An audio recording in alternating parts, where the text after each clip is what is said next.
Oke, kali ini kita akan coba bedah sejarah modern Peru. Ini bukan cerita yang biasa loh. Ini adalah kisah tentang konflik yang seolah nggak pernah padam, tapi di saat yang sama, ini juga cerita tentang ketangguhan yang luar biasa dari sebuah bangsa yang terus-menerus berjuang menemukan kembali jati dirinya. Kita langsung aja ke inti masalahnya ya. Coba bayangin deh, sebuah negara udah merdeka lebih dari 100 tahun, tapi kok ya rakyatnya masih terbelah sama jurang kesenjangan yang dalam banget. Nah, inilah paradoks utama Peru. Dan ini bisa dibilang jadi sumber dari semua gejolak yang terjadi di sana. Kita mulai dari bagian pertama, janji yang terabaikan. Jadi kita mundur dulu ke awal abad ke-20, masa di mana janji kemerdekaan itu rasanya ya cuma janji kosong aja buat jutaan rakyat Peru. Awal abad ke-20 itu bukan masa yang tenang buat Peru sama sekali. Negara ini kayak terjebak dalam lingkaran setan yang nggak ada habisnya. Ekonominya sih kadang-kadang tumbuh, tapi ya gitu, cuma dinikmati segelintir orang. Kaum elitnya berkuasa penuh. Kalau ada rakyat yang coba bersuara, militer langsung turun tangan dengan alasan stabilitas. Padahal stabilitas ini seringkali berarti penindas. Nah, ini dia nih akar masalahnya, yang sering disebut sebagai dua Peru. Jadi di satu sisi, ada kaum elit di perkotaan yang hidupnya makmur dan punya kuasa, terus di sisi lain, ada mayoritas rakyat di pedesaan, kebanyakan masyarakat adat, yang miskin dan terabaikan. Bagi mereka, negara itu ya isinya cuma tentara dengan sepatu larsnya. Kesenjangan inilah yang jadi api dalam sekam, yang pelan-pelan terus membara. Oke, kita masuk ke bagian kedua, api di dataran tinggi. Sekarang, kita sampai di periode yang bisa dibilang paling kelam dalam sejarah modern Peru. Api yang tadinya cuma membara diam-diam itu, akhirnya meledak jadi neraka yang sesungguhnya. 70.000. Coba deh, biarkan angka itu meresap sejenak. Itu bukan cuma statistik di atas kertas loh. Itu adalah nyawa. Ada ayah, ibu, anak-anak yang hilang selamanya. Tersapu dalam pusaran kekerasan politik yang super brutal di akhir abad ke-20.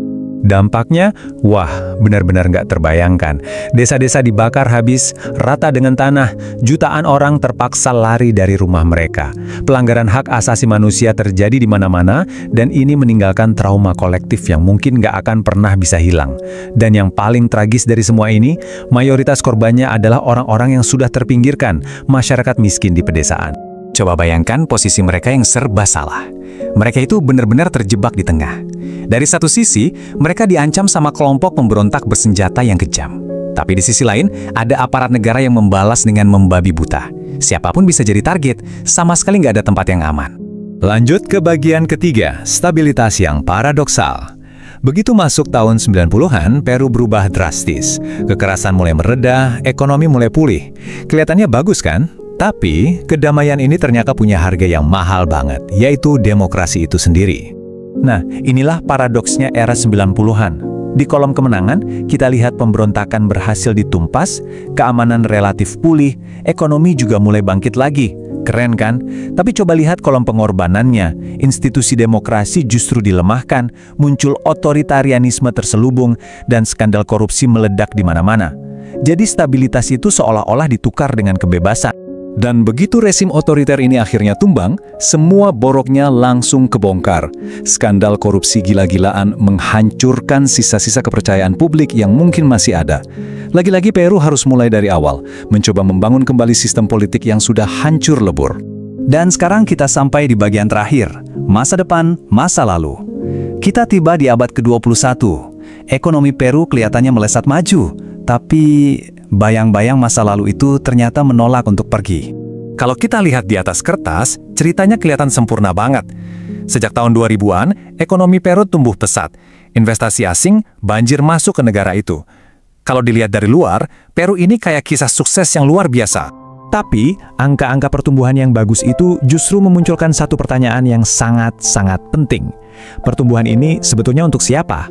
Siapa yang benar-benar merasakan manfaatnya? Dan pertanyaan inilah yang membawa kita kembali ke jantung permasalahan Peru, kesenjangan. Ya, inilah kenyataan di lapangan hari ini. Di balik gedung-gedung pencakar langit yang modern di Lima, ketidaksetaraan itu masih menganga lebar. Banyak komunitas di pedesaan yang masih merasa tertinggal. Luka-luka dari konflik masa lalu itu belum juga kering. Dan jalan menuju rekonsiliasi, wah, itu masih panjang dan terjal banget. Kutipan ini benar-benar merangkum segalanya. Inilah pelajaran terbesar dari perjalanan panjang Peru. Pembangunan tanpa keadilan itu nggak akan pernah tuntas. Uang dan pertumbuhan ekonomi itu nggak bisa membeli penyembuhan luka batin sebuah bangsa. Tanpa keadilan, semua kemajuan itu ibarat membangun gedung megah di atas fondasi yang retak. Jadi, kita akhiri pembahasan kali ini dengan sebuah pertanyaan besar. Bisakah Peru menyembuhkan luka-luka masa lalunya untuk membangun masa depan yang benar-benar inklusif untuk semua warganya? Jawabannya tentu saja akan menentukan nasib bangsa ini ke depannya. Kemampuan mereka untuk berani melihat masa lalu dengan jujur adalah satu-satunya jalan menuju masa depan yang adil. Dan perjalanan mereka tampaknya masih sangat panjang.